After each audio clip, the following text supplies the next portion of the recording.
इंसानी जिस्म का सबसे बड़ा राज, साइंसदान बेबस क्यों?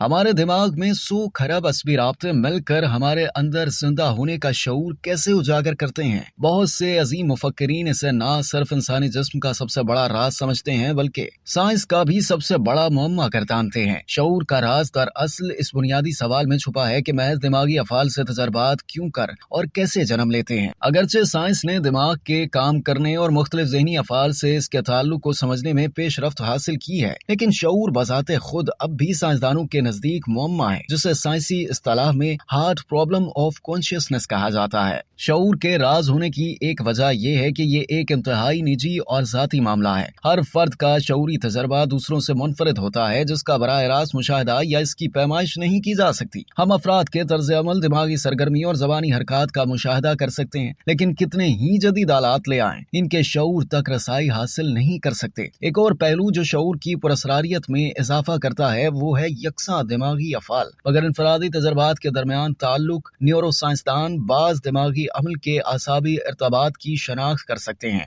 जैसे बसरी इदराक या यादाश्त की तश्कील। लेकिन ये अमल किस तरह निजी और जाती शऊरी तजर्बे को जन्म देते हैं, ये अभी तक मालूम नहीं हो सका। शऊर के मसले को सबसे पहले ऑस्ट्रेलियन फलसफी डेविड चार्म्स ने उजागर किया था और इसकी पुरअसरारियत पर जोर दिया था। डेविड ने सवाल उठाया था कि हर इंसान में एक जैसी आसाबी सरगर्मियां होती हैं, लेकिन क्या वजह है कि इसके नतीजे में मुनफरिद तजर्बे और शऊर वजूद में आते हैं। शऊर दहाइयों से शदीद साइंसी और फलसफियाना तहकीकात का मौजूद बहस बना हुआ है। साइंस के अक्सर शोबों में शऊर को लेकर अब तक तहकीकात की जा रही हैं, जिसका वाहिद मकसद शऊर के मसले को हल करना है। अब तक के लिए इतना ही। मजीद जानने के लिए सब्सक्राइब कीजिए डेली जंग यूट्यूब चैनल और लाइक कीजिए डेली जंग फेसबुक पेज।